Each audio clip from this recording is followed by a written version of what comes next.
촛불 집회부터 문재인 정부의 탄생, 그리고 개혁 드라이브, 그 모든 인상적인 장면들을 촌철살인의 한컷 그림으로 담아냈습니다. 새가 날아든다 청취자분들께도 정말 반가운 책이 아닐까요? 좋아요 문재인. 좋아요 문재인. 좋아요 문재인. 고군 작가, 감동의 역작, 좋아요 문재인.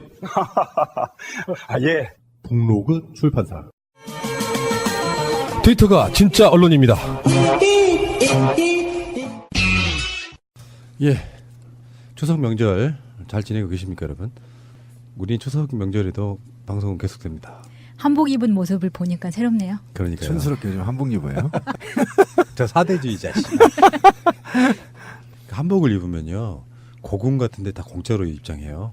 아, 저는 그래서 한복을 안 입어요. 정부에게 조금이라도 좀 세금을 내주기 위해서. 오, 좋은 발상이에요. 네. 그다음 패륜 정부가 들어서면 입고 들어가고. 네. 좋네. 근데 이제 오늘 해볼 이야기는 뭐냐면은 살다 보니까 제가 이제 심리 연구를 좀 많이 하는 편이거든요. 나름대로는 가다 보니까 제가 이제 연구하는 심리 쪽 분야는 일종의 태도가 사람들한테 어떤 영향을 끼치는가 이런 건데, 근데 사람들과 대화를 해보면 잘 풀릴 때는 상관이 없는데 잘 안 풀릴 때 보면 사람들이 어느 누구나 크건 작건 트라우마가 있더라. 그러니까 내가 정말 별로 중요하게 생각하지 않는 부분도 저 사람은 굉장히 크게 생각하는, 서로 간에 심리적 균형이 맞는 상태면 대화가 돼요. 근데 어떤 분야에 대해서만큼은 심리적 균형이 안 맞아. 안 맞는 대표적인 이유가 트라우마더라. 그런 걸 한번 발견한 적이 있어요. 사람마다 다른 그 트라우마.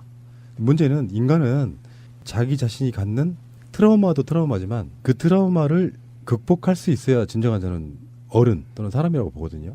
그래서 여러분들은 혹시 살면서 어떤 트라우마를 겪었고 그것이 지금도 진행 중인지 아니면 극복을 했는지 뭐 그런 이야기를 한번 나눠보려고 해요.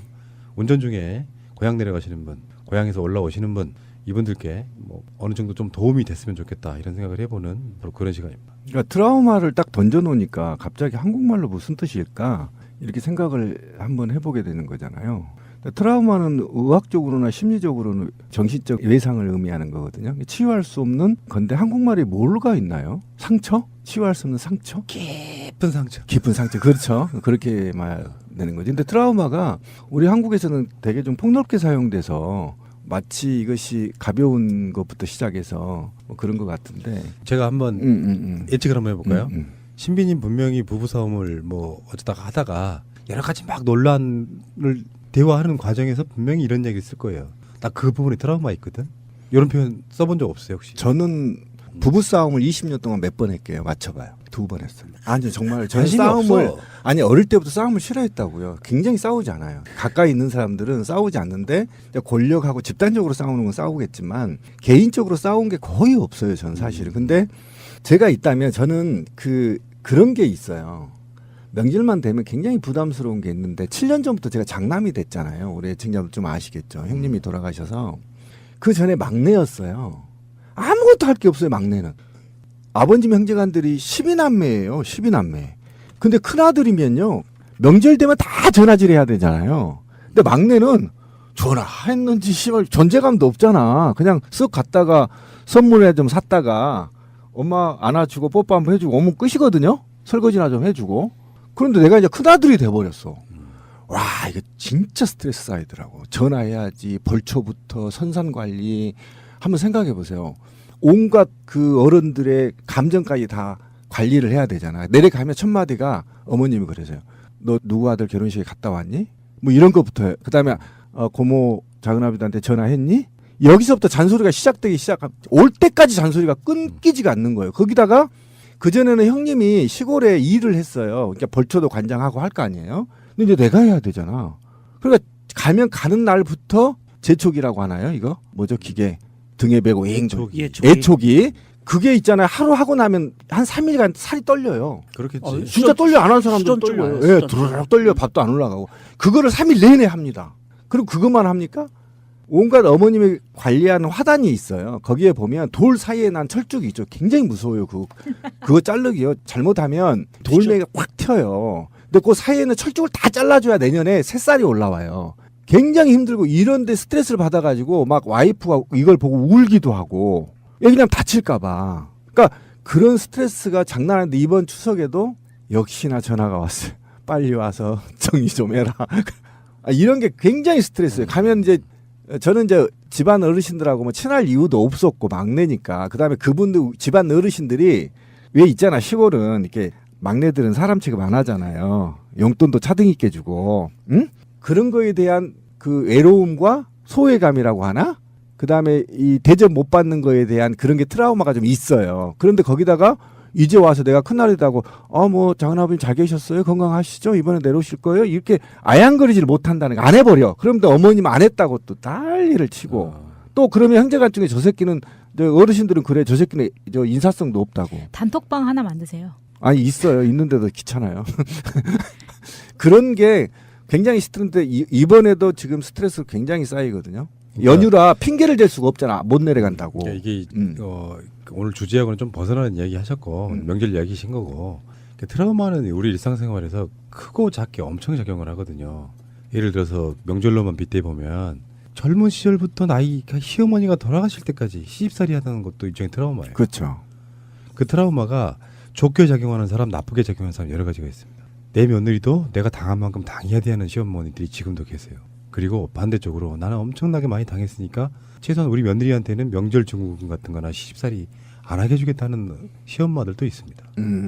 근데 사실은 제가 알고 있기에 트라우마는요. 가장 정확한 표현은 몸에 난 상처도 트라우마예요. 그럴 수 있죠. 트라우마라고 하는 게 몸에 난 상처라는 용어로 안 쓰이고 정신적인 부분으로 쓰이잖아요. 그렇죠. 정확한 용어는 그래서 멘탈 트라우마예요. 정신적인 상처 이런 뜻을 말하는 건데 나중에 심리학적으로는 어떻게 많이 쓰이고 있냐면 죽음 직전의 기억 요 느낌이에요. 그러니까 내가 죽기 바로 직전까지인가를 경험했다면 이 사람은 평생 잊을 수 없는 일종의 문신처럼 몸에 그것이 각인돼 버리는 상태. 요걸 트라우마라고 얘기하는데 요건 이제 가장 강력한 트라우마의 일종인 거고 일상생활에서 무언가 굉장히 충격을 받았던 어떤 부분들이 나중에 제가 이야기 들었던 것 중에 이런 거 있어요. 회사가 조그만 회사가 하나 있었대요. 직원이 한 6-7명. 근데 사장이 특정 직원, 그 회사에 서열한 2위나 3위쯤 되는 직원을 왕따를 시킨 거야. 회사를 그만둔다고 하고 이 직원이 이제 우리 폐업했다라고 내보냈어. 근데 이 직원이 내보내고 나니까 나중에 한 2년쯤 지나고 보니까 그때 그 직원들이 자기만 쏙 빼놓고 다시 회사를 만든 거예요. 이 사람은 평생 동안 그것에 대한 충격으로 그 직장 내에서의 왕따에 대한 트라우마가 생긴 거예요. 그러겠죠. 그런 경우들이 주위에 정말 많더라는 거예요. 연애에도 트라우마가 있어요. 예를 들어 정말 좋아하는 사람이 있었는데 그 사람이 어느 날 연락이 끊겼어. 그리고 막 소재를 찾았더니 몇 개월 후에 보니까 이 사람 딴 여자랑 결혼했어. 그러니까 예를 들면 또 다른 남자를 사귀었는데 그 남자가 전 남자처럼 비슷하게 연락이 안 돼. 그러면 여자 입장에서 이 새끼 또 결혼했나 싶어가지고 그게 이제 자기 몸속에 배어드는 일종의 트라우마로서의 문신 같은 게 돼버리는. 그렇지. 그런 경우들은 누구나 다 있다고 보고요. 우리가 자주 다루고 있는 세월호도 마찬가지입니다. 세월호 부모님들 입장에서 보면 배만 봐도 경기 일으키는 트라우마가 되는 거고요. 근데 사람이라는 게 그 트라우마를 누구나 다 그건 자꾸 안고 사는데 그 안고 사는 트라우마를 극복하지 못하면 삶의 질이 떨어지거든요. 그래서 제가 오늘 여러분들께 요구하는 게 바로 그런 지점에 대한 이야기예요. 내가 다른 사람에 비해서 뭔가 특히 좀 약한 부분, 힘들어하는 부분, 그게 뭔가를 한번 이야기해보자는 겁니다. 자기야, 보험 뭐뭐 들었어? 글쎄, 아는 사람 통해서 몇 개 들었는데 사실 뭔지는 잘 몰라. 마이 보험 체크에 일단 전화해봐. 1800-7917. 내가 든 보험이 나에게 잘 맞는 보험인지 진단해준다고. 물론 추천도 해줘. 그런 곳이 있어? 1800-7917? 나도 그곳에서 진단받고 나에게 꼭 맞는 보험으로 갈아탔지. 아무 보험이나 대충 가입할 것이 아니라 나에게 맞는 보험, 이게 중요하지. 1800-7917 주소창에 한글로 my보험체크.com을 쳐보세요. 보험은 좋은 것입니다. 필요 없는 보험을 상세한 설계 없이 가입하는 것이 나쁜 것입니다. 우리 꽃님이 역시 똑똑해. 마이보험 체크에서 함께 일하실 분들을 모집합니다. What a wonderful world. 6살 하늘이 밥을 잘 안 먹어요. 엄마, 그만 먹을래요. 엄마의 걱정은 점점 더해가는데요. 그런데 이때 택배입니다. 연지연 곰탕이 배달됐어요. 직접 도끼로 팬 장작불 위에 한우 사골과 도가니를 가마솥에 한가득 넣고 24시간 끓인 진구. 아, 맛있다. 연지연 곰탕. 조미료 같은 첨가물이 전혀 들어가지 않아 엄마의 기쁨은 더하답니다. 연지연 곰탕은 강화군에서 김포시 방향으로 강화대교 건너자마자 있습니다. 한 그릇에 8,000원입니다. 7팩 이상 무료 배송합니다. 주문 전화는 010-7252-1114. 여보, 우리도 차 한 대 사자. 휴가철에 놀러 한번 제대로 못 갔어. 우리가 돈이 어딨냐? 그리고 딜러들 믿기도 힘들고 말이야. 이번에 새날에서 광고하는 중고차 이야기 한번 가보자. 중고차 이야기? 허위 매물 없는 200% 품질 보증제를 실시하는 곳이래요. 중고차 이야기를 검색하세요. 1666에 8546. 나는 중고차 이야기에 차 팔러 가야지. 저 같은 경우는 그렇게 얘기해 보니까 굉장히 그 광장에 대한 공포 트라우마가 있어요. 잠시만요. 신비님이 저번에 그 사드 배치했을 때 그런 격한 반응 보인 것도 사실은 트라우마예요. 그렇죠. 그렇다고 보는 건데 관념하고도 저는 좀 관련이 있어요. 예를 들면 내가 하지 않는 일을 누군가 했다고 한다면 광분을 제가 좀 일으켜요. 그래서 그거를 끝까지 추적해요. 최근에도 이제 제가 누구하고 바람을 폈다는 소문이 확 돌았어요. 그래서 드디어 남자인데? 뭐 연예인이야? 아니 1년에 한 번씩 꼭 그런 헛소문이 돌더라고요. 그래서 남들이 보기 얼마나 능력 있어 보이고. 아니 그 능력이 아니에요. 굉장히 심각해요. 말씀 잘하셔야 되는 게요. 방송으로 이게 나가잖아요. 그럼 그 확정돼 버립니다.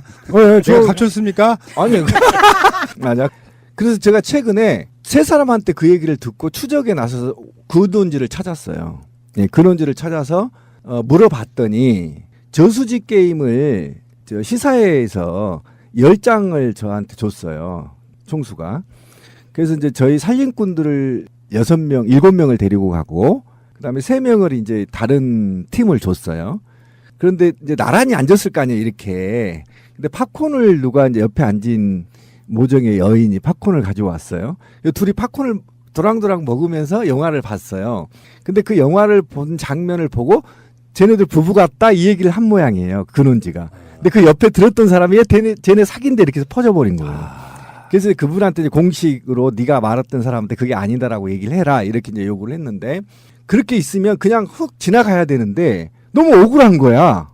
내가 안 한 일로 했다고 하지. 이게 굉장히 강하게 반응을 해서 격하게 반응을 해요. 그래서 제가 그걸 꼭 찾아야 되는데 못 찾으면 굉장히 시무룩해져요. 빨리 찾아야 되는데 2년 전에도 그런 사건이 있어서 제가 찾아서 사과를 받았거든요. 3자 대면하에.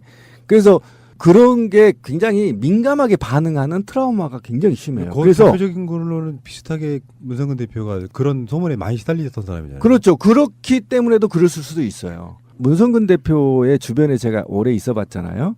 그분 집 팔 때요. 정말 상처 컸어요. 그거 평생 벌어서 그 집 하나 산 거거든요. 근데 그거 하면서 그 사람 옆모습 이렇게 보면서 얼마나 마음이 아팠겠어요. 그 다음에 북강석을 가서 한 달간 도와줬잖아요. 그때 선거 끝나고 다 울어버린 이유가 다른 거 아니에요. 그거예요. 그런 거. 빨갱이는 물러가라 이것 때문에. 걔네들은 그 선거 자체가 안 됐어요. 무조건 빨갱이만 물러가라고만 24시간 틀어댔어요. 그러니까 우리 입장에서 얼마나 열 받겠어요. 어쨌든 그런 건데 그래서 광장의 공포 같은 건데 어쨌든 그런 거에 제가 민감하게 반응한 것이 지금은 제가 이제 느껴요. 내가 왜 이렇게 민감했지? 그냥 내가 아니면 되지 이렇게 말아버릴 것을 이번에도 또 민감하게 반응해서 그 집요하게 또 찾아가는 그 습관들이 있잖아요. 그런 거가 좀 저는 극복해야 될 것 같아요. 새가 날아든다는 여러분들의 하트를 먹고 삽니다. 잊지 않으셨죠? 에피소드 제목을 누르고 플레이가 되면 오른쪽 위에 하트를 꼭 눌러주세요. 오늘도 감사합니다. 나는 정반대예요. 그러니까 그런 부분에 있어서는 아니면 아닌 거지 뭘. 저도 그럴 줄 알았어요. 그러니까 그게 아니라 그런 거에 신경을 안 쓴다고. 어차피 시간이 지나면 밝혀져요. 그럴 때는 찾지도 않아. 잘못된 말을 하고 있는 놈 내가 만나면 아가리를 찢어버린다고 해라. 그걸 그냥 끝내요. 저는 그런 쪽인 트라우마가 없는 거지. 근데 이런 거지. 이를테면 사람들이 뭐 팟캐스트도 그런 거 있거든요. 너무 오랜 시간을 하다 보니까 왜 저 사람은 왜 저렇게 일에 미친 듯이 정말 내가 일을 좋아한다고 생각하는 것처럼 아니거든요. 일 좋아하는 사람 아니에요. 노는 걸 정말 저는 일 좋아합니다. 네. 저는 일 중독자는 아닌데 트라우마 때문에 이런 저는 거예요. 중독자예요. 민주시민은 이명박 박근혜 독재에 대한 트라우마도 있는 거거든. 맞아요. 근데 내 개인적으로는 내가 전에 그런 말씀 한번 드린 적이 있는데 사회적으로 쓸모가 하나도 없다는 게 나한테는 트라우마였어요. 그렇게 살아오지 않았기 때문에 사회에서 한 3, 4년 버려졌단 말이에요. 그러니까 그 트라우마 때문에 내가 다시 사회에 쓰임새가 없지 않을까라는 생각이 들면 불안한 거예요. 그러니까 그거 굉장히 무서워요. 어떤 굉장히 노는 자리에 가도 내가 여기서 놀면 내가 또 사회에서 버려진다라고 하는 트라우마가 생기는 거거든요. 근데 그 트라우마라는 게 단순하게 하루 동안 겪었던 일이 생기는 게 아니라 아침마다 나가면 호주머니에 돈 10원도 없고 수도 없이 많은 시간 동안을 할 일도 없이 돌아다녀야 되는 그 고통. 그러다 결국에는 정말 죽어야겠다라고 생각하고 자살을 시도하는 고통. 요 고통들이 그 사람의 인생의 나머지를 좌우해 버리더라. 소멸했어요. 트라우마. 결국엔 새가 날아든다도 트라우마의 산물이에요. 알고 보면. 맞아요. 용령님 한 말씀 한번 해보세요. 저는 트라우마를 사실은 그렇게 정의를 해요. 날카로운 발톱에 의해서 심장 항구탱이가 핥히어져 있는 상태. 철학적인데. 문학적이죠. 겪어보니까. 문학적이죠. 이게 그 생각과 마음 이런 게 아니라 이 트라우마가 상체기가 심장 한 곁에 생기면 낫지를 않아요. 치료 불가능하다고 봐요. 극복은 해야죠. 근데 극복은 가능한데 그게 원래 영어로 트라우마 하면 영어로 극복이 가능한 건데 원래는 심리학 용어로는 아까 권 PD가 얘기한 대로 상체기이기 때문에 극복하기가 어렵다고 보는 거예요. 네, 그래서 이 상체기가 난 것을 애써 이렇게 반창고 붙이고 데일밴드 붙이고 이렇게 그냥 감추고 그러니까 지금 얘기하는 것처럼 극복을 해나가는 거지. 이게 트라우마가 상체기가 없어지진 않거든요. 그게 이제 뭐 여러 가지가 사실이 있었는데 크고 작은 여러 가지 상체기가 있는데 저 같은 경우에 가장 큰 상체기는 이제 우리 큰 아들을 잃은 거예요. 그래서 우연찮게 오늘 방송하는 이날 우리 아들이 세상을 떠난 날인데. 그래요? 예. 지금 만 6년 이제 7년 차 들어가는 겁니다. 근데 우리 아들놈 나이가 이제 세월호 아이들하고 동갑이에요. 97년생이고 중학교 2학년 때 떠났는데 이 상책이 우리 아들을 잃었다는 자식을 잃었다는 이 상책이는 정말 지울 수가 없고요. 안 지워져요. 무슨 짓을 해도 안 지워져. 그렇죠. 예.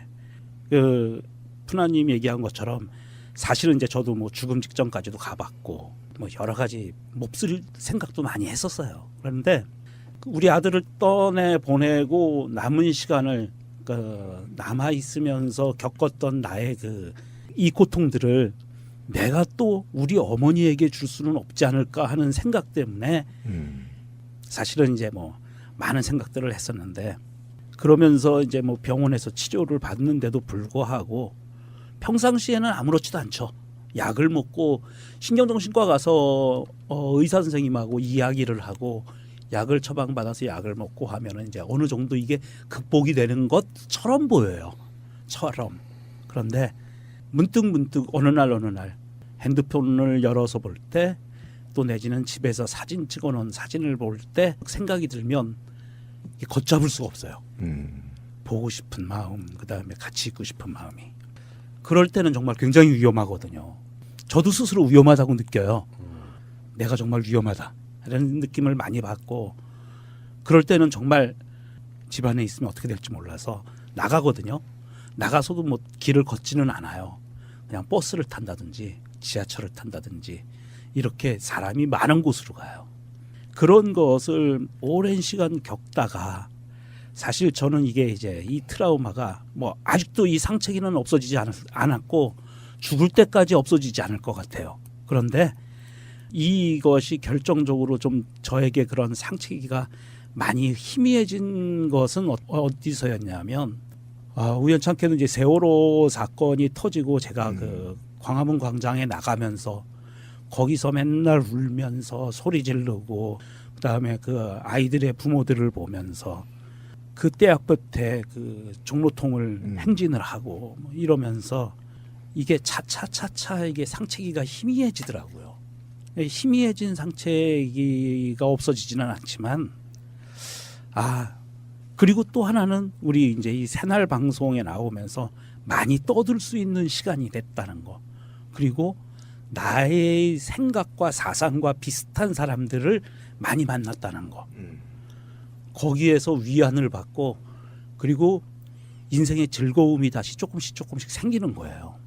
그래서 사실은 지금은 이제 오늘도 우리 아들한테 가서 많이 울고 왔지만 이게 없어질 수는 없어요. 그런데 이거를 극복하는 방법은 케이스 바이 케이스이지만 사실은 그 내가 갖고 있는 어떤 트라우마를 극복하겠다라고 하는 거는 남들이 얘기해줘서는 잘 몰라요. 그게 정말 지구상의 인구가 60억 명이면 60억까지의 트라우마가 있을 수가 있거든요. 본인이 그 트라우마에 갇혀서 나는 이거 안 돼. 나는 정말 못 살 것 같아. 이렇게 생각을 하면 정말 그렇게 돼요. 이 트라우마가 상처기가 날이 갈수록 심장에 깊이 새겨집니다. 그러면 어느 날 이 상처기가 더 이상 깊이 새겨질 수 없는 순간이 오면 자기 인생을 놓게 돼요. 극복하고자 하는 노력은 정말로 다른 사람한테 이야기하고 그렇게 해서 스스로가 그 자리를 벗어나는 수밖에 없거든요. 저는 우리 아들 때문에 그런 큰 그 상처기도 갖고 있지만 두 번째로 갖고 있는 큰 상처기는 제가 귀가 난청이거든요. 잘 못 들어요. 이런 녹음실에서 이야기하는 거는 세세한 소리까지 다 들어. 그런데 제가 어디 다른 데 주의를 기울이고 또는 소음이 많은 곳에 가면 다른 사람의 목소리를 캐치하는 능력이 절반 이하로 떨어져요. 특히 이제 사람 많은 곳 거의 못 알아듣습니다. 다른 사람들이 떠드는 곳에서는. 그런데 그럴 때 저는 다른 사람들이 당신 왜 이렇게 못 알아들어? 왜 이렇게 못 알아듣고 그래 말을. 이렇게 얘기할 때 그거에 대해서 상처로 받아들이지 않고 내가 귀 나빠. 귀 나쁜데 뭐 그래서 못 알아들어. 이렇게 반응을 하거든요. 그럼 그 상대방도 쟤는 귀가 나쁘구나. 더 크게 얘기해 줘야 되는구나. 또박또박 얘기해 줘야 되는구나. 이렇게 반응을 하거든요. 그래서 사실은 저는 사람들 만나는 걸 굉장히 좀 꺼려하는 편이었어요. 귀가 나빠서. 물론 이제 태어날 때부터 그런 건 아니지만 제가 회사를 하고 여러 가지 일을 하면서 귀가 나빠졌는데 그러다가 보니까 새로운 사람들 만나는 걸 굉장히 싫어해요. 나에 대해서 모르는 사람들을 만났을 때 커피숍에서 만나거나 광장에서 만났을 때 그 사람이 하는 소리를 내가 정확하게 알아듣지 못할 때 엄청난 스트레스가 오거든요. 그래서 나에 대해서 아는 사람들만 만나고 싶은 거예요. 저 유명종이는 귀가 나쁘니까 크게 얘기해 줘야 돼. 그런 트라우마가 있어요. 그런데 이것도 내가 속으로 꾹꾹 숨기고 있으면 내 주위 사람들이 모르면 정말 어울릴 수가 없거든요. 제가. 내 얘기예요. 첫 번째 것은 마음이 아프네요. 마차님은 뭐 본인 트라우마에 대해서 할 말 있으신가요? 저는 이 주제 처음에 받았을 때 나는 트라우마가 없는데 무슨 얘기를 하지? 이런 생각을 했어요. 완벽한. 그게 트라우마네 씨. 젠장. 없는 게 씨. 저의 트라우마는 뭐가 있을까요? 너무 예쁘다. 트라우마입니다. 광장을 못 나가겠어요. 너무 예뻐서. 그것에 대한 트라우마. 자기 분석이 없다는 뜻인데 예를 들면은 연애도 대차게 하다가 실패하면 트라우마가 돼요. 실패하면. 사실은 인간의 모든 역사는 개인의 역사는 사실 실패의 역사거든요. 성공하는 경우도 있겠지만 성공하는 사람이 많겠습니까? 실패하는 사람이 많겠습니까? 간단하게 공무원 시험 준비해서 합격하는 사람이 많을까요? 떨어진 사람이 많을까요? 공무원 시험을 준비하다가 떨어진 사람들은 떨어진 것 자체가 트라우마가 돼서 공무원을 바라보는 시각이 달라집니다. 연애도 마찬가지고 가족 간의 관계도 마찬가지고 부부 사이도 마찬가지고.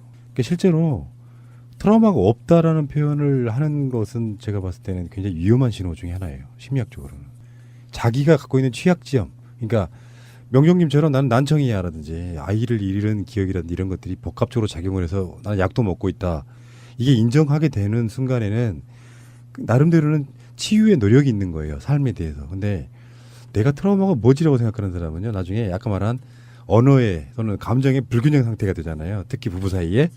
연인 사이에 불균형 상태가 되면은 나는 정상인데 상대가 나를 전혀 이해하지 못한다고 생각을 해서 굉장히 공격적이 되는 거거든요. 그 공격성들이 관계를 망쳐요. 트라우마는 누구나 있는데 자기가 뭔 트라우마를 갖고 있는지 모른다는 것이 사실은 굉장히 치명적인 약점이라는 그럴 수도 있죠. 어느 순간 터질 수 있기 때문에. 저 같은 경우는 그런 거예요. 그러니까 중 3학년 때요. 저는 세상에서 제가 제일 똑똑한 줄 알았어요. 진짜로 고등학교 때까지. 근데 강조항쟁을 맡았어요. 그러니까 7살에 제가 학교를 들어가서 유고년생들하고 같이 이제 학교를 다녔거든요. 근데 이제 유고년생들이 저를 친구로 안 봐주잖아요. 어렸을 때 한 살만 어려도 까잖아. 친구들 이제 다른 곳 돌아다니면서 튀김이나 먹고 뭐 그렇게 그 우주나 생물학에 관심이 있어서 막 그것만 잘난 척 하던 소년이 강조항쟁을 맡았는데 제 옆에서 총을 맞아 죽은 걸 봤어요. 저는 이제 화순무기고 털 때도 같이 가봤고 도청 기습 사건 때도 같이 가봤고 옆에 있었거든요. 동네 형들. 근데 맞아 죽어요 그냥 옆에서. 그러니까 생명에 대한 트라우마가 없는 거예요. 그리고 제가 이제 원래 진화론을 믿기 때문에 생명이 얼마나 쉽게 갈 수 있는 건지. 예를 들면 우리가 항생제 하나 없으면요. 인구의 반이 죽거든요. 얼마 지나지 않아서. 인간의 생명이 3분 50초만 숨 안 쉬면 죽어요. 생명이 얼마나 하찮은 건지를 느끼기 때문에 죽음에 대한 게 굉장히 초월해지더라고. 그러면서 제가 느낀 게 뭐냐면 내가 무슨 짓을 하더라도 연애를 하든 일을 하든 그냥 최선을 다해서 하다가 죽으면 끝이다. 이렇게 머리가 완전 바뀌어. 이게 트라우마일 수도 있어요. 죽음에 대한. 누가 죽으면 눈물이 안 났어요. 진짜로. 왜 사람이 죽는데 눈물이, 아버님이 돌아가셨는데 눈물이 안 나요? 형이 돌아가셨는데 눈물이 안 나요? 근데 세월호 아이들 사고 나서 눈물이 터지기 시작해서 그 뒤로부터 계속 눈물만 나요. 그러니까 그 전에는 울지를 않았거든요. 눈물이 안 났어. 죽었나 보다. 갔네. 좋은 세상으로. 이렇게 하고 말았거든요. 근데 그게 오히려 저한테는 트라우마였을 수도 있는데 세월호 딱 터지고 나서 눈물이 미친 듯이 나오는데 지금도 그렇게 생각만 하면 눈물이 나. 이제 잘 나. 그러니까 그동안에 제가 모르고 아까 권 PD가 얘기한 대로 트라우마인지를 모르고 강주 항생에서 받았던 상처를 치유를 안 한 상태로 내가 내면이 강하니까 계속 숨기고 있다가 눈물이 안 났다는 그 이유를 몰랐던 거예요. 내가 너무 잔인한가? 그게 너무 센 경험을 하면요. 예. 자잘한 슬픔이 안 느껴져. 맞아요. 근데 세월호 딱 터지니까 눈물이 나오는데 지금도 나오려고 그래요. 세월호 얘기하면. 근데 눈물이 지금부터는 이제 잘 나오더라고. 근데 그게 트라우마였는데 못 느꼈던 거야, 내가. 그러니까 사회적 관계에서는 그 트라우마를 모르니까 나랑 다르다고 해서 그 사람 공격하는 거거든요. 그렇죠. 그러니까 무슨 우리가 이제 방송을 할 때도 보면 어떤 멘트들에 의해서 이렇게 악플 달리고 하는 지점들이 서로 간의 트라우마의 가치나 기준이나 경험치가 달라요. 이상하게 저런데 이렇게 화를 내고 그러냐? 아니고 정반대로 저런 말 할 때가 아닌데 왜 저렇게 센 발언을 하지? 이게 다 트라우마의 결과물이에요. 사실 알고 보면. 네, 동의합니다. 네. 트라우마가 없다는 건요. 마차님한테 제가 충격을 먹었는데 지금 트라우마가 없을 수가 없어요. 그거를 자기가 빨리 캐치하셔야 돼요.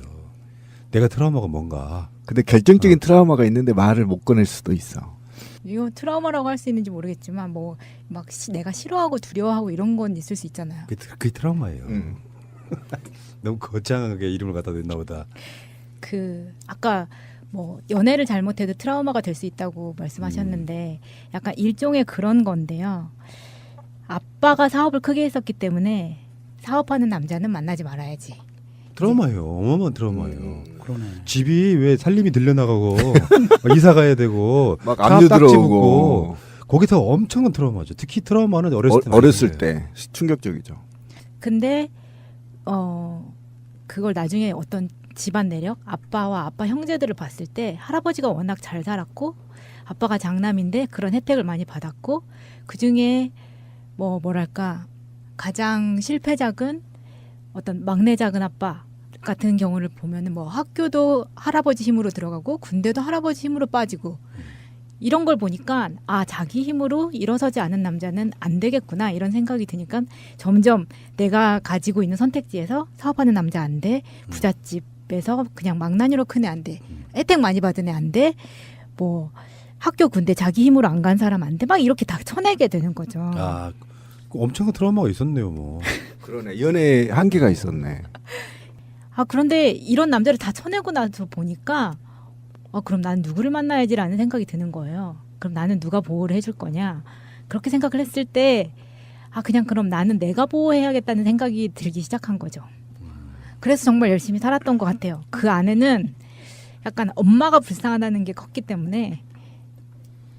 그래서 제가 알고 있기에는 마차님은 아버지 사업망에서 이제 거의 사회적인 경제적 능력이 없어서 가족을 먹여 살린 분이잖아요. 그것도 트라우마예요. 먹여 살렸다고 하면은 우리 엄마가 네가 무슨 이렇게 얘기를 하겠지만 약간 그렇다 보니까 나중에 제가 언젠가 방송에서 말씀드린 적이 있는데 제가 학교를 딱 들어갔을 때가 IMF가 터졌을 때였기 때문에 그때 97년에 또 아빠가 사업을 엄청 확장을 하셨어요. 그 양반들 이상하게 IMF를 안 겪은 사람이 우리나라에 왜 없냐. 딱 직전에 사업을 엄청나게 벌려버렸네. 네, 그랬다가 98년 돼서 제가 왕창 망해버렸지. 네, 학교에 네가 대학만 들어가면 뭐 차도 사주고 집도 사주고 해외여행 보내주고 막 이렇게 했던 게 순간 사라지면서 완전 내가 살았던 환경이 완전 뒤집히는 거잖아요. 엄청난 트라우마가 있네요. 왜 없다 그래요? 뭐 이 정도는 가벼운 거? 아니, 그거는 누구나 다 겪는 트라우마가 아니에요. 맞아요. 그런 경우 많지 않아요, 사람들 중에. 네. 자네 당이라며? 당하면 생각나는 식품 있지 않아? 여주? 오호, 잘하는데. 여주는 천연 인슐린이라는 별명을 갖고 있어. 그 여주를 주원료로 제주 조리대, 양파, 귀리, 보리, 뽕잎 등을 배합해서 만든 당 스마트백을 먹어봐. 당을 유지하는데 도움을 준다는 뜻이라는데 당 스마트백. 모두 국내산 재료를 사용하여 만들었습니다. 건강을 위한 명인의 손길, 명인 힐링푸드를 검색하세요. 1588-6452. 아직도 홍삼만 드십니까? 이제 마카 산삼을 드십시오. 마카 산삼. 잉카인들이 즐겨 먹었던 남미 페루의 산삼. 인체에 꼭 필요한 31가지 미네랄과 18종의 아미노산을 함유한 천연 종합 영양제. 세계적인 슈퍼푸드로 인정받아 전 세계가 열광하는 그것. 바로 마카입니다. 페루의 마카와 우리나라의 산삼을 하나로 만들었습니다. 마카 산삼. 이게 다가 아닙니다. 20년 경력 전문가의 자문을 받아 우리 몸에 좋은 11가지 원료까지 하나로 만든 건강 푸드. 마카 산삼. 검색창에 마카 산삼 또는 영한 네이처를 검색하세요. 이제 저도 겪어봤어요. 사업 망해 본 경험이 있잖아요. 대차게 한번 망해봐서 큰 경험이 있는데 저는 그 이전에 이미 더 큰 수백 수천 배 큰 트라우마를 갖고 있어서 사실은 저 사업 망한 거에 대해서 그럴 수 있지 뭐. 빚졌구나. 그냥 살지 뭐. 이 정도는 그냥 이렇게 수용이 되는데 본인은 그래요. 저 같은 본인은 그럴 수 있어 라고 얘기하지만 그 옆에서 혜택을 받아왔던 사람들은 정말 생활이 맞습니다. 하늘과 땅 차이로 변하잖아요. 가족들은 미쳐버리는 거죠. 네. 사실은 본인보다 가족들이 더. 지금 마차님 케이스. 맞아요. 그래서 그거 굉장히 큰 트라우마고 아마 그 마차님 같은 경우에는 지금도 여전히 그 안에서 벗어나지 못하고 있을 거예요. 그 생각 안에서. 아마도. 예, 아마도 그러고 있을 거고. 근데 그거를 털어버리는 거는 상당히 어려워요. 내가 그 생활 패턴이 완전히 뒤바뀜으로 인해서 내가 살아야 됐던, 내가 극복하고 살아야 됐던 삶과 그리고 또 내가 부양을 받아야 되는데 부양을 해줘야 되는 삶을 사는 어떤 이러한 패턴이 주는 그 충격이 쉽게 가셔지지는 않아요. 근데 제가 이제 뭐 학교를 다니면서 아르바이트를 해야 되는 상황이 오니까 예를 들어서 부잣집에 과외를 많이 다녔어요. 그러면 당시에 무슨 드라마가 있었냐면 막 엄마의 바다 뭐 이런 것도 있었고 그 아리영 나오는 거 있었죠. 나 기억난다. 근데 무슨... 아버지가 박근영이었다. 네. 그거 기억난다. 그러면 아리영이 과외를 다니면서 그 과외 집에서 나 갑자기 눈물. 엄청난 트라우마네. 울어, 괜찮아. 아니 뭐 그 어머니들이 챙겨주시는 걸 가지고 뭐 집에 가지고 온다거나 이런 것들이 그렇죠. 그렇지. 내가 학교 중고등학교 다니면서 내가 과외 선생님한테 해드렸던 거를 내가 받는다고 생각을 하니까 사실은 그게 막 엄청나게 기분이 나쁜 게 아닌데도 불구하고 막 내가 이렇게 됐구나를 다시 한번 자각하게 되는 그런 게 생긴 거죠. 그러니까 부잣집에 태어나 나처럼 농부의 아들로 태어나면 그런 트라우마 없잖아. 사실 그런 건 있어요. 인간은 끊임없이 자기 복원을 시키려고 하거든요. 맞아요. 부잣집이었던 사람은 인생의 목표가 자기 집이 망하잖아요. 난 다시 부자가 돼야 된다고 생각하면서 살다가 죽어요. 맞아. 근데 그거를 그래서 극복하라는 거거든. 사실 인생의 목표가 돈인 거는 이 지구상에 존재하는 인간들 중에 가장 하급 저질들인 거야. 사실 알고 보면. 그렇지. 돈에 대한 욕망 때문에 뭔가를 살아간다면 결론적으로 말하면 주위 사람들에 대한 배려 없이 사는 경우가 되게 많아요. 그런 건데 그런 것들이 본인한테 적용하는 거 벌써 눈물 나잖아요. 벌써 자기가 철벽병거를 하는 이유도 사실은 트라우마 있죠. 네, 맞아요. 들키지 않고 나는 그런 사람으로 안 보이려고 하는 것들이 그냥 난 괜찮아. 계속해서 상대방들한테 뭔가 이렇게 나는 아무렇지 않고 완벽한 것처럼 보이려고 하는. 저 완벽한데요. 최근에 제가 겪은 이야기를 하나 해드릴게요. 내 이야기는 아니고 저랑 가까웠던 분에 대한 이야기인데 대충 들으면 누구 이야기하는지는 아실지도 모르겠습니다. 굉장히 어렵게 살았고 잘 살았던 사람이고 그다음에 벌써 알겠어. 근데 벌써 알아. 엄청난 사건을 하나 겪죠. 근데 이제 다른 방송에 이제 뭐 나가는 그런 문제 같은 걸로 그 사건 나고 나서 방송을 중단을 했는데 다른 방송들은 나가면서 나한테는 한마디를 안 해요. 10일이 넘도록. 그래서 물어봤어요. 뭐냐고. 근데 그 사람은 다른 기억을 갖고 있는 거예요. 네가 나 그만두라고 하지 않아서 그만둔 거다. 나는 쫓겨난 거다라고 이야기를 하는 거예요. 난 단 한마디도 그만두라는 말을 한 적이 없어요. 그래서 그걸 분석을 한번 해본 거지. 속을 부글부글 끓면서. 왜 저렇게 생각을 할까? 그게 트라우마에서 기인하는 거예요. 그러니까 내가 하는 어떤 행위들이 그 모든 것들을 자기가 생각했을 때는 잘리고 쫓겨났던 경험들이 많은 사람은 어떤 큰 사건을 겪었을 때 그러니까 그 어떤 주체라고 하는 사람, 오너나 이런 사람들이 나를 쫓아낼 거라고는 인식이 있는 상태에서 내가 하는 모든 행위는 자기를 쫓아내기 위한 행위로 치환시켜 버리더라고요. 그러니까 미루어 짐작해서 네, 미루어 짐작하는 진실로 믿게 돼 버리는 거예요. 그리고 나중에 시간이 지난 뒤에 내가 물어봤어요. 증거 갖고 와봐. 그리고 그 전에 그 사건이 나고 나서 서로 간에 이야기했던 대화방이 그대로 있으니까 내가 어떻게 했는지 한번 봐봐. 왜 너는 나를 이렇게 생각하지? 그게 되게 억울한 지점이더라고요. 그래서 속으로 생각한 게 저 사람이 나를 배신했네? 이 느낌은 순간적으로 들었지만 반대로 생각이 드니까 이건 질병이구나. 굉장히 심각한 질병이구나라고 생각이 들었어요. 상대방이 전혀 하지 않은 말을 끌어다가 자기를 합리화시키고 상대방을 공격하는 그런 형태의 그걸 쓰더라고요. 나는 우리 멤버들한테 방송을 그만둬라 말아라 이런 얘기를 잘 안 해요. 본인이 판단하는 거지. 근데 내가 심지어 그 엄혹한 사건을 겪고 있는 사람한테 단 한마디도 일난하지 않았어요. 잘 극복해 보자. 지금부터 내가 하는 거 다 잘 따라와. 그렇게 해서 그 상황을 극복을 했는데 결국에는 당신이 날 쫓아냈어. 이렇게 얘기할 때 느끼는 황당함이 이 정도 되면 질병이구나라고 전 느꼈어요. 그건 이제 권 PD의 트라우마가 될 수도 있어요. 바로 그거 얘기하려고 그러는 거예요. 네. 그 이런 경험들이 제가 살면서 가끔씩 있어요. 이게 사무실 오너나 뭐 후배와의 관계 이런 것들 속에 간혹 너무 황당하게 상대방한테 돌아올 때는 느끼는 게 트라우마가 돼서 맞아요. 결론적으로 그 결과물은 어떻게 돼버리냐면 사람을 안 믿게 돼요. 맞아요. 어떤 사람한테도 잘해줘봐야 결국 이렇게밖에 안 된다라고 느끼는 경험들이 그 아픈 상처로 쌓이게 되는 건데 맞아요. 나는 그 정도는 굉장히 중요한 트라우마인데 그러니까 제 경우 아까 얘기했잖아. 내가 바람을 안 폈는데 소문을 내. 그런데 내가 왜 반응하겠어요? 내 주변에 여자들이 많아서 그렇다는 거예요.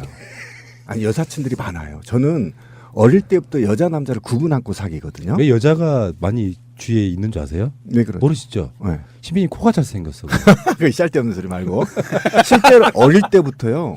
여사친들이 많았어요. 집에도 와서 며칠씩 자고 아무 일이 없었어요. 친구예요 그냥. 그러다 보니까 불끈하는 거야. 근데 다른 사건은 내가 굉장히 느슨하잖아요. 근데 여자 사건만은 그냥 운동판에서 여자 사건 터지면 좆된다라는 것이 머릿속에 완전히 박혀 있어서 여자친구들이 많다 하더라도 굉장히 그런 소문을 끝까지 파거든요. 근데 권 PD 같은 경우도 저런 일이 벌어지잖아요. 신비는 어떻게 하냐 끝까지 파버려요. 너 그런 거 가져와봐 개새끼야. 내가 언제 너 나가랬어. 끝까지 파서 상대가 아니라고 할 때까지 내가 공격하는 그런 트라우마가 저한테 있다고요. 근데 그거를 지나고 보면 또 이제 나이를 먹으니까 그럴 필요 없는데 그냥 아까 권 PD가 저한테 얘기했던 대로 뭐 툭 내려놓으면 되는 건데 근데 그게 이제는 조금씩 되더라고. 나이가 먹으니까. 그렇죠. 조금씩 돼. 나이 먹어서 얻어지는 좋은 점이에요. 그렇죠. 경험들 속에 똑같은 패턴을 반복하는 것보다 아까 말한 것처럼 내가 옛날 성격 같으면요.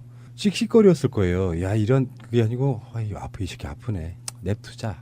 뭐 냅두면 뭐 사람 패권이 될 사람은 아닌데 그렇게 그냥 적당하게 내 스스로가 상처 안 받으려고 깊게 안 들어가게 되더라. 뭐 이런 거죠. 그게 또 웃긴 게 한 가지가 있는데 이게 웃김새로 표현하기도 조금 그렇다 좀.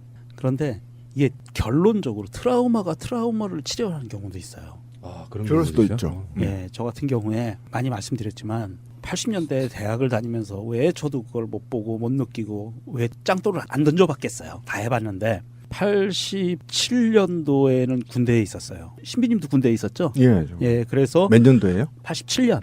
네, 86년부터 군대에 있었어요. 군대에 있으면서 사실은 서울에서 벌어졌던 일 그리고 그 전에 이제 뭐 인천에서 벌어졌던 일 기타 등등 가까이 있지만 가까이 갈 수 없는 어떤 그런 상황이었잖아요.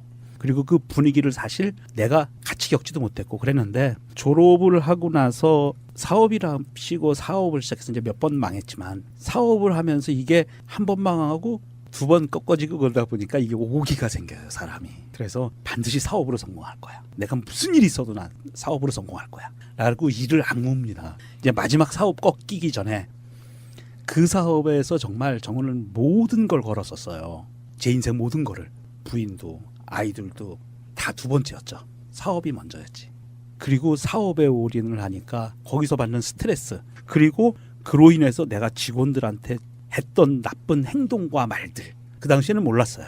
그런데 그 당시에는 그걸 모르고 계속 사업의 성공, 돈, 명예 이런 걸만 쫓아갔는데, 이제 아까 말씀드린 것처럼 우리 아들이 떠나고 그리고 나서 이제 사업도 손을 놓고 이제 그냥 끝냈거든요. 부지불식간에 끝내고 나서 한참이 지나서 가슴 한켠에 있는 상처기가 살짝 옅어지면서 지내다가 보니까 과거에 그 정말 돈 욕심 부렸던 그 모습을 생각을 하잖아요. 우리가 흔히 얘기하는 악귀, 배고파가지고 먹는 거에 환장한 그런 상태에 악귀 지옥에 들어가 있는 그러한 모습이었던 것 같은 거야. 과거가. 지금은요 정말 처절하게 반성이 되고, 그래서 지금은 돈을 조금 벌고 살지만 그 조금 벌고 사는 거에 굉장히 만족을 하게 돼요. 다 극복하셨네 보니까. 그렇죠. 그거 굉장히 힘든 일이거든요. 그거. 예, 그래서 내가 사회적으로도 좋은 직업 갖고 있는 것도 아니고 우리 그렇지만 정말 조금 벌어서 조금 먹고 사는데 지금처럼 행복한 시기는 없어요. 돈으로부터 행복한 거. 사회적으로 돈에서 자본에서부터 해방됐다고 해야 될까? 정말 요즘에 그런 거 느껴요, 저분한테. 예. 정말 많이 느낍니다. 자본으로부터 자유로워요. 그래서 우리 녹음실 올 때도 정말 항상 빈손으로 안 오고 뭔가를 사오고 싶어 하고 누구를 만나면 뭔가를 사주고 싶어 막. 조금 있는 돈이지만 그 굉장히 행복하거든요. 그 돈으로부터는. 돈이란 게 그런 것 같아요. 돈에 대한 트라우마는, 돈이라는 것은 인류 창조물 중에 가장 위대한 창조물이거든요. 만약에 돈이 없었다면 스마트폰 하나 사러 갈 때 쌀을 몇 가마를 등에 짊어지고 가서 바꿔야 되겠어요. 그런데 그 위대한 창조물인 만큼 인간에게 치명적이거든요. 그렇죠. 치명적인 게 돈인데 그 돈심을 잘 관리해야 인간이 진짜. 그렇죠. 네, 그 돈만큼은 정말 돈 트라우마는 충분하게 극복할 수 있어요. 충분하게 극복할 수 있어요. 심장병 어린이 수술해주는 돈은 위대한 거고요. 위대합니다. 예. 그 돈을 위해서 누군가를 살인하는 사람은 나쁜 건데, 이제 뭐 오늘 주제는 돈은 아니고 제가 했던 이야기에 좀 연정선상 이야기 해보면 사람은 사람과 사람 사이에 트라우마와 대트라우마가 부딪히는 경우가 너무 많더라 이런 거예요. 그렇죠. 근데 아까 말한 것처럼 그 상황을 내가 트라우마로 만드느냐 아니냐는 내가 결정할 문제가 있는 경우가 있어요. 그러니까 마음의 상처를 받는다는 건 그런 거잖아요. 누군가를 열심히 케어를 했는데 결국 돌아오는 것은 일종의 배신, 이런 느낌이라고 생각하면 트라우마가 될 겁니다. 근데 그런 얘기 했어요. 몇 달 후면 다시 번다. 정신 좀 차려라. 기억을 왜곡시킨 기억으로 자기를 합리화시키는 것. 근데 그게 그 사람이 나빠서가 아니라 그 사람도 그 자리를 잃고 싶지 않은 그 어떤 간절한 것들이 결국은 자기 위주로만 생각하게 되는. 내가 자기가 자기 자리를 유지하려면 상대방의 어떤 나쁜 점이나 이런 것들을 거짓으로라도 이렇게 좀 들춰내서 자기 자리를 유지하려고 하는 어떤 속성들이나 본능들이 있어요. 근데 그것만 갖고 이제 앞으로 뭐 내가 살면서 누구랑 이야기할 때는 뭐 또 배신당하지 않을까 전전긍긍하면 아무것도 못해요. 맞아요. 근데 그 부분에 대해서 저는 이제 좀 해탈의 경지에 있었는데, 제가 아까 부부싸움을 2번밖에 안 했다고 했잖아요. 그것도 신혼 초기예요. 근데 뭐냐면 그 싸울 수 있는 상황을 만들지 않는 게 지난한 노력이 제가 필요했어요. 그리고 인간에 대한, 내 자식이나 와이프에 대한, 부모에 대한 그 어떤 기대를 안 해버리는 거예요. 저는 굉장히 이게 트라우마일 수도 있어요. 그러다 보니까 사회생활 할 때도 인간에 대한 기대를 전혀 하지 않아요. 예를 들면 내가 너한테 5만 원을 줬어. 그럼 너도 다음에 내가 무슨 일 있을 때 5만 원 줘야 해. 이런 걸 아예 생각을 안 하는 거예요. 그냥 너고 나고는 지금 오늘 관계에서 내가 5만 원 부의했고 끝이야. 더 이상 너한테 바라지도 않아. 그러고 나서 잊어버리는 거죠. 그렇기 때문에 제가 싸움을 안 한다는 건데, 그 얘기를 제가 왜 꺼냈냐면 그 상황을 만들어가는 것도 나의 트라우마, 아까 권 PD가 말한 굉장히 와 닿는데, 트라우마 대 트라우마가 부딪힐 때 그럴 때 이제 큰 상처가 될 수 있고 배신감을 느낄 수 있거든요. 예. 그런데 그 부분에 있어서 조금 더 해탈을 하면 사실은 그 상황을 내려놔 버리는 거예요. 그래, 인간은 원래 그런 모습이었고 나는 누군가에게 또 그런 모습을 너처럼 보여질 거야. 그러면 다음에 얘기할 기회에 한번 얘기하고 말자라고 툭 털어놔야 되는데, 그게 이제 가슴에 박히면 굉장히 슬프죠. 왜 그러냐면 제가 알아요. 그 친구한테 얼마만큼 정성을 쏟았는지 권 PD가 내가 봤잖아요. 4년간. 그 친구는 처음부터 사람의 대응 관계, 그다음에 먹고 난 자리의 청소 상태부터 모든 걸 다 점검을 해 가면서 이 바닥에서 그래도 정상적인 사람으로 만들기 위해서 노력한 게 권 PD였어요. 적어도 그 사람의 내가 봐도 제 3자가 봤어도 그 친구는 권 PD를 볼 때 굉장히 좋은 친구를 하나 만난 거거든요. 그 좋은 친구가 해줬던 거에 대한 A, 그다음에 앞으로 몇 년을 살지 모르지만 같이 술 한잔 먹으면서 야 우리 그때 새날 만들면서 정말 재밌었어. 나도 그런 거 많이 이렇게 삶을 같이 살아가야 할 시기를 놓쳐버리는 게 안타까운 거죠. 그런 게 서로의 트라우마예요. 그거는 그 사람한테는 트라우마가 안 될 수가 있어요. 근데 권 PD한테는 정성을 쏟았기 때문에 트라우마가 될 수 있는 근데 거고. 그거는 이제 이런 거 있어요. 그러니까 그 친구의 트라우마는 정말 오랜 시간 동안 정말 나랑 좀 비슷한 사회적으로 쓸모가 없었던 것들이 주는 트라우마라서 제가 초반에 말씀드린 거랑 똑같은 거예요. 그 자리를 지켜야 되는 그 트라우마로 인해서 그러니까 그건 전 이해를 충분히 하고요. 어쨌든 간에 명절 뭐 운전하시는 분들이 뭐 공감을 하셨을지 모르겠습니다. 뭐 하려고 생각하면 이런 얘기 몇 시간도 하죠. 이제 발동 걸리는데 그러니까 저는 이제 오늘의 타겟은 마차님인데요. 우리보다 상대적으로 나이도 어리고 또 그 옛날 생각하니까 울컥해서 이제 막 뭐 이런 느낌이 좀 있었는데 결론적으로 말해서요. 삶이 풍요로워지는 건 절대 돈이 아니에요. 제 경험상 그래요. 예를 들면 내가 갖고 있는 돈을 누구한테인가 이렇게 주면서 느끼는 행복 보람도 분명히 있어요. 그걸 모르는 사람들은 당장 내가 그거에 대한 그것만 얽매였고 살면 얼마나 돈의 노예라는 말이 잘 생각해보면 어마어마하게 인간 자체를 질시하는 말이거든요. 그 상태를 조금만 벗어나서 보면 세상이 되게 아름다워 보이는 게 있어요.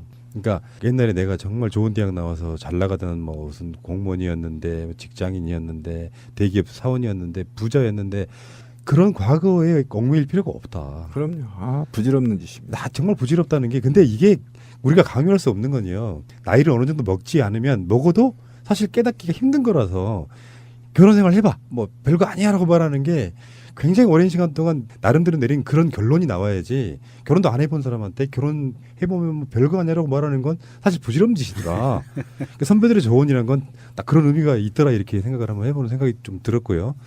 이 방송을 혹시 들으시는 청자분들 중에 그렇게 각각이 마음속에 숨겨놓은 상체기가 있으신 분들, 분상체기가 있으신 분들은요. 내가 생각하기에 가장 가까운 사람한테 다 얘기해 보세요.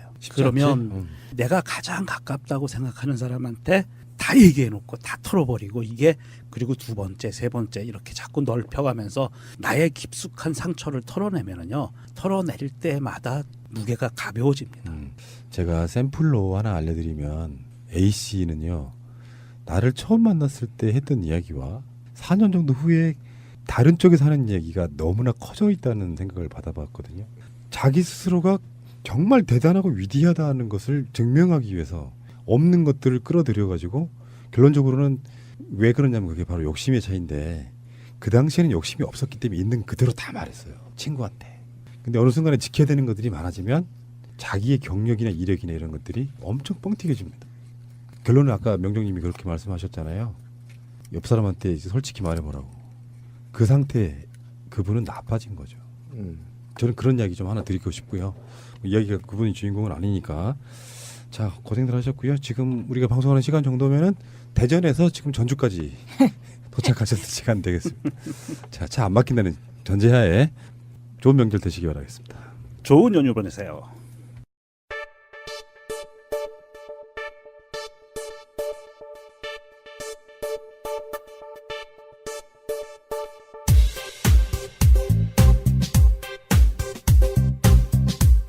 안녕하세요. 별입니다. 안녕하세요, 꽃님. 안녕하세요. 플라워 꽃입니다. 소녀님, 안녕하세요. 반가. 세 번 해봤어. 언제나 유쾌하셔, 아무튼. 유쾌하려고 노력을 하는 편이에요. 왜냐하면 기분이 다운이 될 때는 지난번 우리가 그런 얘기를 한번 했었어. 괜히 립스틱도 좀 진하게 바르고 향수도 좀 뿌리고 해서 내 스스로를 굉장히 업시키려고 노력을 해요. 왜냐하면 내가 다운이 돼 있으면 내 주변도 다 같이 다운이 되더라고. 그래서 되도록이면 다운이 될 것 같으면 이렇게 자꾸 바람 넣는 것처럼 내 스스로에게 바람을 집어넣어요. 아주 그냥 빅토리아. 그렇게 하려고 노력 중이에요. 얼마 전에 저희가 방송한 것 중에서 아침을 꼭 먹고 다니자라고 말한 그런 방송이 있었잖아요. 근데 제 주위에 어떤 분이 그 방송을 듣고선 사과 반쪽이라도 먹고 다닌 거예요, 아침에. 그러더니 저한테 감사하다고 문자가 왔어요. 대변을 너무 잘 보게 됐다는 거예요. 그래서 와, 방송을 듣고 그렇게 말씀해 주셔서 너무 감사하다 그랬죠. 그러니까 기분상의 문제일 수 있는데 아침을 먹고 그러니까 생활 패턴이 약간 달라지신 거예요. 그래서 조금씩 변하려고 자기도 노력하고 있다. 방송을 들으시고 이 말을 꼭 전해드리고 싶었어요. 이거 혹시 광고 때문에 그런 건 아니고요? 아니에요. 근데 우리가 왜 아침 사과는 금이라고 하니까. 근데 그게 사람마다 좀 또 체질에 따라 다른 것 같더라고요. 저는 빈속에 사과 먹으면 또 위가 쓰려요. 네, 그러니까 모든 사람한테 맞는 건 아니고 절대 그냥 많은 사람들한테는 좋은데 저 같은 사람한테는 또 안 맞더라고요. 네, 오늘도 커피 한잔 하실래요? 시작합니다.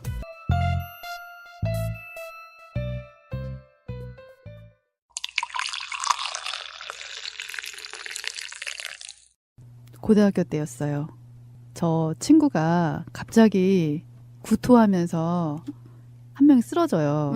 그래서 저희가 난리가 난 거예요. 근데 입술이 하얘지고 정신을 살짝 잃은 거예요. 그래서 무조건 들쳐업고 양호실로 뛰었어요.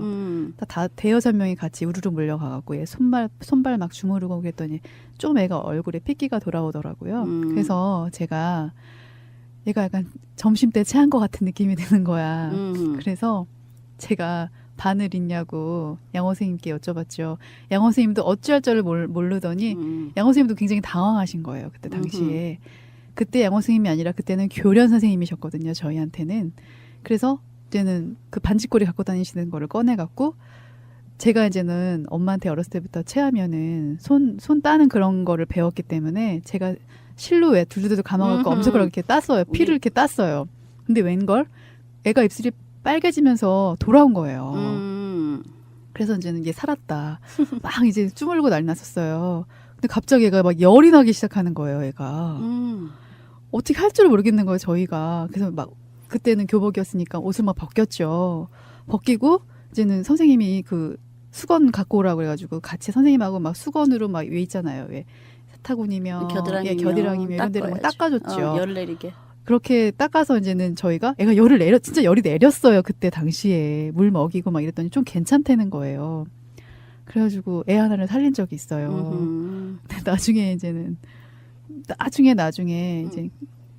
있잖아요. 왜 어렸을 때 추억들 친구들하고 얘기할 때 되면 그 얘기가 나오긴 내가 너 그때 살린 거야 막 이런 식으로 막 한 적이 있네요. 근데 우리는 이렇게 쓰러지면 정말 이렇게 따는 것부터 해요. 그냥 피가 안 돌아서 그런가 보다. 그런데 잘못했으면 더 안 좋을 뻔했잖아. 그쵸. 열이 났다는 건. 예. 그쵸. 그래서 근데 우리가 보통 그걸 옛날에는 그런 적이 많았잖아요. 벌에 쏘이면 뭐? 된장. 꿀 바르고 막. 된장 바르고. 지금도 그래. 모기 물리면 침 바르라고. 아직도 그러는 사람이 있는지는 모르겠는데. 근데 실제로 그러면 또 나아요. 낫는 거 이게 낫는 것 같은 느낌이 들 때도 있고 진짜로 낫는 것도 있고. 네. 왜냐면 모기 물렸을 때 진짜 침 바르면 낫더라고요. 가라앉더라고요. 침에 왜냐하면 소독 성분이 조금 있어서 그래요. 근데 문제는 만약에 긁었잖아. 상처가 있는 데다가 침을 발라. 그러면 좋지 않아요. 침에 상처가 있는 데다가 파스 바르는 것보단 나은 것 같은데요. 너무 아프지. 따갑지. 아니 그래서 긁어가 가렵다 긁다가 상처가 있는 상태에서 침 바르면 침에 좋은 성분만 있는 게 아니라 우리 치과 다녀야 될 정도로 이에 염증이 있는 상태에서면 균이 있잖아요. 그렇죠. 그래 그게 들어가면 안 좋은 거지. 근데 그게 의사들이 그렇게 많이 말을 하는 것 같아요. 실질적으로 과거에 다들 그렇게 했는데 염증이 심할 정도로 뭐 모기 물린 자리에 벌레 물린 자리에 침 발랐다 해가지고 염증이 아주 커져서 뭐 난리 나는 사람들은 거의 없었던 것 같은데요. 그게 그러니까 우리 보고 하지 마 이러는 게 어떨 때는 약간 의사들이 양약 의사들이 서양 의사 서양의 어떤 의학 기술을 배운 사람들이 한의를 약간 무시하는 뭐 그런데 또 그 중에서는 인정받아서 우리가 인정해주는 게 있지만. 인정 못 해주는 것도 많은 것 같아요. 그래서 민간요법이 다 나쁜 건 아니지만 정말 하면 안 되는 것도 몇 가지나 있어. 저는 진짜 어렸을 때 충격 먹은 게 하나 있는데요. 저희 할아버지가 한의사셨잖아요. 근데 저희 아버지도 이제는 그 옆에서 배운 것들이 있잖아요. 근데 저희 아버지 친구 중에 당뇨 환자가 계셨어요. 근데 기억이 나는데 제가 되게 어렸을 때 중학교 때였는데 저희 아빠가 그 친구한테 친구 아저씨죠. 난 아저씨라고 불렀으니까 소변을 마시라고 그러시는 거예요. 소변. 그게 뭐냐면 그러니까 그 중간 소변 처음 나오는 거 그 끝에 소변을 빼고 중간 소변이잖아요. 그걸 받아갖고 계속 복용을 하면 낫는다. 그 우리 아버지 가르쳐준 거다라고 말씀하셨어요. 그래서 저는 그걸 듣고선 엿듣고 있다가 옆에서 듣고 있다가 아 더러워 막 이랬던 기억이 나는데 뭐 이렇게 생각했겠다. 진짜 그렇다고 하더라고요. 요즘은 그거 인정받고 있는데 소변이 굉장히 왜냐하면 신장에서 걸러서 나오기 때문에 굉장히 깨끗하대요. 근데 우리 생각은 일단 더럽다는 생각이 들고 난 어릴 때 우리 할머니가 우리 남동생이 3대 독자고 종갓집의 종손이다 이래가 특히 그 오줌이 귀하대. 그리고 나는 정말 봤어요. 오줌을 아침에 첫 새벽에 그 첫 오줌을 받아서 막 양치하시고 막 이렇게 콧구멍 이런데도 막 집어넣으시고 그게 좋다고 약처럼 그렇게 하셨던 기억이 나는데 어릴 때는 들어 죽겠다 막 이렇게 생각을 했죠. 근데 정말 그렇게 왜 자기 소변으로 민간요법처럼 했는데 나았다는 거 TV에서도 가끔 많이 보잖아. 네, 그런 것도 있고 아이들 태어났을 때 얼마 안 됐을 때 신생아 아이들의 오줌을 이렇게 모아가지고 며칠 묵혀서 약으로 쓰는 것도 있어요. 그래요? 네. 이거 TV에도 나왔었어요.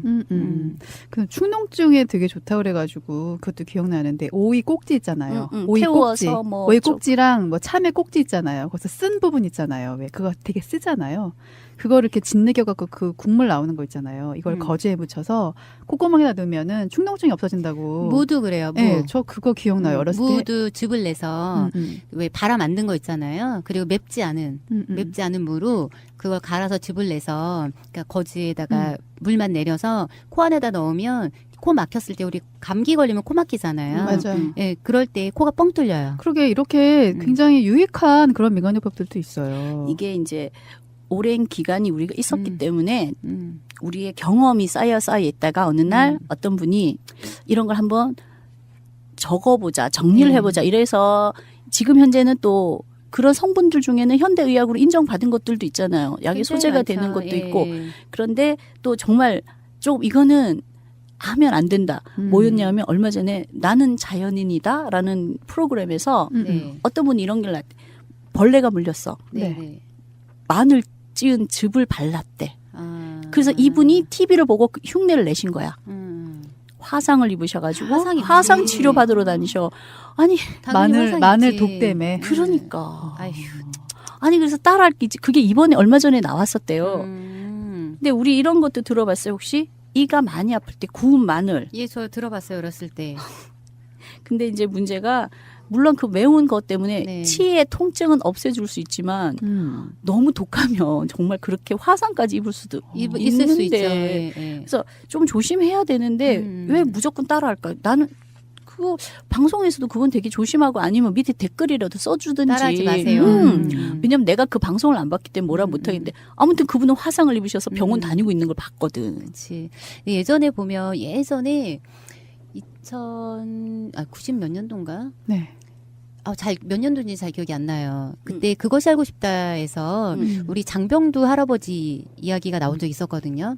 그때 당시에 90 몇 살이었었고요. 지금 100살이 넘으셨어요. 한 110살 가까이 되셨을걸요. 넘으셨거나.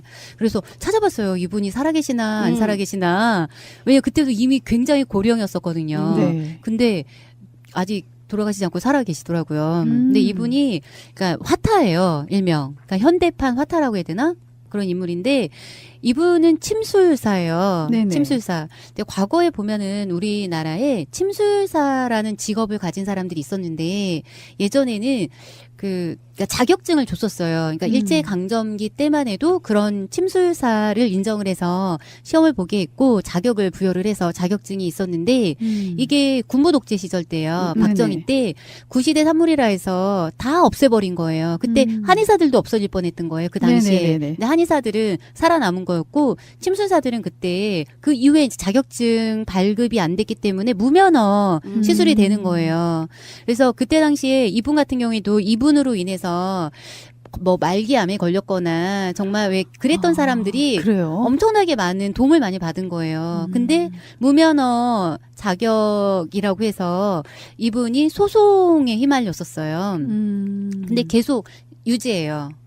무죄가 아니라 유죄. 그러니까 구명운동 하는 분들이 굉장히 많았는데 결국에는 유죄 받았어요. 근데 이게 제가 봤을 때는 이거는 뭐 이렇게 민간요법이 아니라 저는 제가 봤을 때 민중의술이라고 생각을 하거든요. 민중의술. 서양 같은 경우에도 보면은요. 예전에는 우리 동양의술을 굉장히 무시했었어요. 근데 지금은 안 그래요. 그렇죠. 오히려 우리 어떤 침술 배우러 오잖아. 예, 배우러 오고 자기네가 오히려 더 연구를 해서요. 역으로 전파를 하고 있거든요. 네네. 그런데 우리는요. 그거를 지금 현재 양의학에서 반대하고요. 서양 우리 일반적인 의사분들이 있잖아요. 네네. 양의학에서 반대하고 그리고 지금 현재 그 한의사분들이 반대를 하는 거예요. 침술사들을. 예전에 제가 아시는 분 중에서도 혹시 신점이라고 알아요? 신점? 잘 모르겠어요. 신점이 뭐냐면 이제 신내림을 받았는데 이분은 그쪽으로 받은 거예요. 침 놓는 거 있잖아요. 그거를 받으신 거예요. 그래서 이분들의 손님이 굉장히 많았어요. 손님이 굉장히 많아서 엄청나게 돈을 많이 버셨는데 자기가 놓는 게 아니라고 그랬어요. 자기는 신내림을 그걸 받았으니까. 그러니까 자기 어떤 그 능력은 다른 사람이 놔주는 거거든요. 근데 어쨌든 희한하게 잘 맞는 거예요. 걷지 못하는 사람들도 침 맞고 이 사람한테 침 맞고 낫는 거예요. 이거를 그러니까 이게 뭐 무면허 의술이다라고 해서 이거를 사장시킬 건 아닌 것 같아요. 예전에 누구 유시민 작가님이잖아요, 현재. 네. 예전에는 보건복지부 장관이었었고요. 그렇죠. 이분 같은 경우에도 우리가 말하는 이 민간요법 있잖아요. 이거를 비과학적이다 이렇게 할 게 아니라 사람한테 실제로 이익이 있고 치료에 어떤 효능이 있으면 의과대학에서 꼭 배우거나 인정하지 않은 이유로 폐기해야 되냐. 이거는 그러니까 정식 의료 행위로 인정을 해야 된다라고 이렇게 말을 했었는데 반대에 부딪혀서 못한 거예요. 그건 아마 일명 의사분들이 자기의 밥그릇 때문에 그렇죠. 못하게 한 것 같다는 합리적 의심이 들기는 하네요.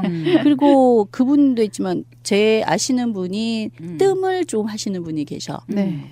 근데 이제 그분이 이제 구당 김남수 선생님한테 뜸을 배우셨는데 네네. 이분도 이제 그런 식인 거지. 경험을 통해서 하셨기 때문에 낫기는 하는데 네. 절대로 다른 사람한테 하면서 돈을 받으면 안 된대. 그럼 돈을 받으면 의료 행위가 되기 때문에 가르치는 것도 무료로 가르치시고 내가 배우고 싶다 그러면 책은 돈 주고 사는데 배우는 건 공짜로.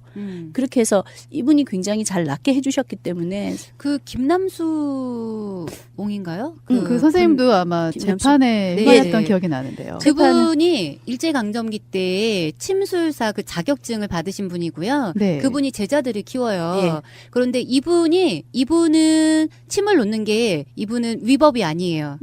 이분만 합법이고 이분한테 배우신 분들이 예. 만약에 침을 놓거나 부항을 뜨거나 하면 그건 위법이 되는 거예요. 그걸 돈을 안 받으면 된대요. 돈만 안 받으면. 예. 그래서 배우신 그 강사님이 네네. 돈을 안 받곤 해주시는데 이분이 그래도 이제는 2012년에 의해서 대법원에서까지 합헌 결정을 받으셔서 지금은 그 무료 센터까지 열어서 강의는 하고 계신데요. 아, 그 지금 예. 선생님께서? 네. 아하, 다행이다. 그래서 왜냐하면 오는 사람들이 도와주려고 하니까 그리고 진짜 얼마 전까지도 또 이것 때문에 뭐 위법 그러니까 돈을 받으면 안 된다고. 그러니까 유죄 판결 나지 않았어요, 이분도? 그러니까 돈을 받으셔서 아마 그럴지도 모르겠어요. 이분은 돈 받아도 되는데요, 이분은? 그러니까, 김남수홍 같은 경우에는 그러니까 근데 그 사람한테 배운 사람들은 자격증이라는 게 없는 없어서. 거니까. 그래서 내가 배운 걸로 그냥 봉사를 하겠습니다. 이런 걸로 하면 괜찮다고. 그렇구나. 근데 저는요 되게 좀 어이가 없다라고 생각하는 게 의학기술을 서양식 의학기술을 배운 사람들이라고 해서 의료사고 안 일어나나요? 그러니까. 안 그렇잖아요. 일어나죠. 그러면 그 한의사 선생님이라고 해서 모든 한의사가 다 침을 잘 놓나요? 아니죠. 그렇지 않잖아요. 그렇죠. 전문 분야가 다 있다라고 생각을 하는 거거든요. 제 생각은 그래요. 이 침술 같은 경우에는 위법이냐 이런 걸 따지기 전에 그러니까 인술은 천술이라고 했어요. 과거로부터요. 그래서 의사들을 그러니까 제가 생각할 때는 이런 의사들을 신뢰를 한 번쯤은 해봤으면 좋겠다라는 생각을 해보는 거예요. 누가 돌팔인지. 의사들도 돌팔이 굉장히 많아요. 네, 그렇죠. 엄청 많죠. 오진 내리는 사람도 많고요. 아니 뭐 그리고 지난번에 503 해준 그 아줌마 남편도 뭐 좋은 의사는 아니었던 것 같은데? 제가 아는 정형외과 의사님이 계신데요. 혹시 아세요? 추나요법이라고? 네, 알아요. 네. 근데 그분은 추나요법을 스스로 못 하잖아요. 네. 그래서 정형외과 의사인데 저기 파주 어디에서 굉장히 추나요법을 잘하는 사람을 찾아가서 그거를 받고 와요. 굉장히 이거 모순인 거죠. 그렇죠. 그러면서 인정을 안 하는 그런 분을 제가 본 적이 있거든요. 그쵸. 자기는 가서 고치고 오고 자기는 정형외과이기 때문에 나에게 와라. 그럼 말이 안 되는 거지. 그렇죠. 그러니까 우리의 전통이 어떤 민간 의술이잖아요. 음. 민간 의술은 이거를 음성화시킬 게 아니고요. 양성화시켜서 제도권 안으로 넣어서 좀 활성화시켜야 된다라는 제 생각이 좀 예전부터 갖고 있었던 생각이에요. 맞아. 여기서도 갑을이 나오는 것 같아. 갑질이 나오고 아니 대대로 해서 그분으로 인해서 나은 사람이 있다면 이게 왜 나았을까 해서 공부해볼 생각은 안 하고 제가 잘하면 내가 밥그릇이 떨어질지도 몰라 이래서 배척하기만 하고 자기의 갑질을 하는 그런 문화는 좀 없어져야 그쵸. 되지 않을까. 맞아요. 어떤 밥그릇 싸움에서 거기서 멈추면 안 돼요. 그러니까요. 좋은 것은 좀 받아들이고 나쁜 것은 배척할 수 있잖아요. 그러니까 더 이렇게 말살되지 않게 오히려 음성화돼서 더 불법화되지 않게 이거를 제도권으로 좀 그러니까 들어야지. 예, 끌어들여서 예, 합법화해서 하면, 그렇지. 법을 이걸 개정을 했으면 좋겠는 거예요.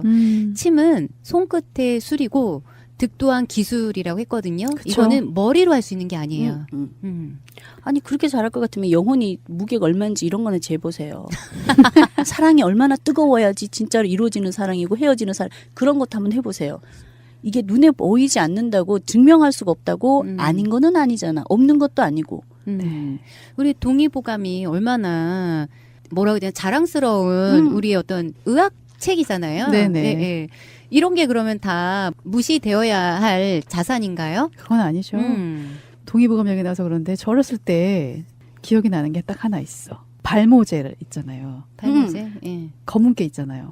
검은깨로 발모제를 만든 저희 할아버지? 엄마. 엄마?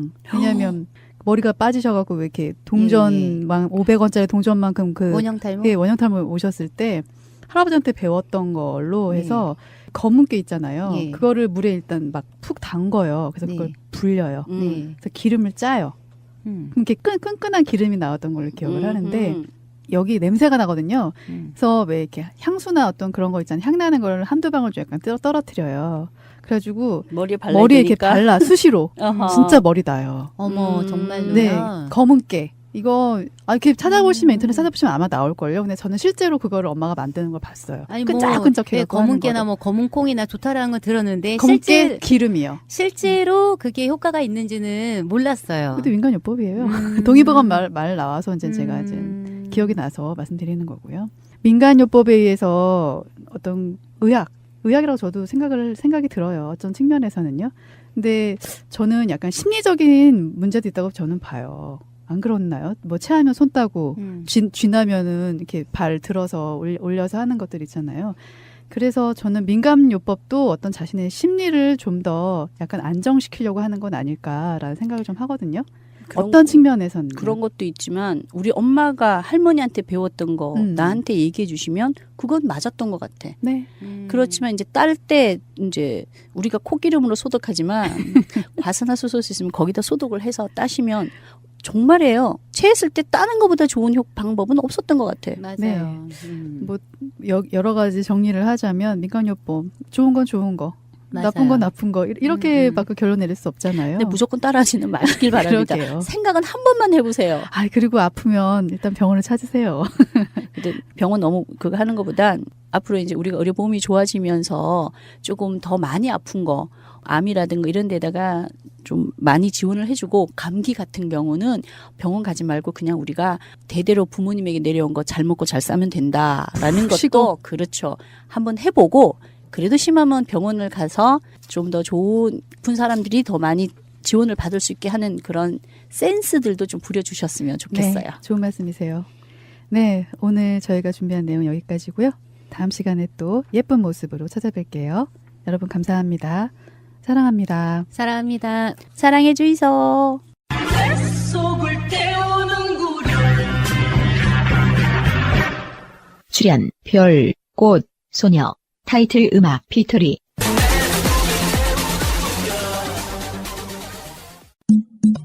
결혼 기념일이라고 남편이 꽃을 사갔더라고. 아, 행복하겠다, 언니. 차라리 돈으로 주지. 먹을 수도 없고, 나중에 버리기도 힘들고 말이야. 그러나 마음을 전할 때 꽃보다 좋은 것은 없습니다. 인생에 있어서 돈이 전부는 아닙니다. 꽃은 기쁨과 슬픔을 함께합니다. 새가 날아든다와 연대하는 전국 꽃배달 자미원 꽃집. 010-3608-7576. 여보, 고마워. 새가 날아든다 팟빵 1, 2 채널 유튜브 새가 날아든다. 구독하기를 꼭 눌러주세요. 구독하기를 하시면 정말 새가 날아갈 수 있는 힘을 주시는 겁니다. 구독하기는 공짜입니다.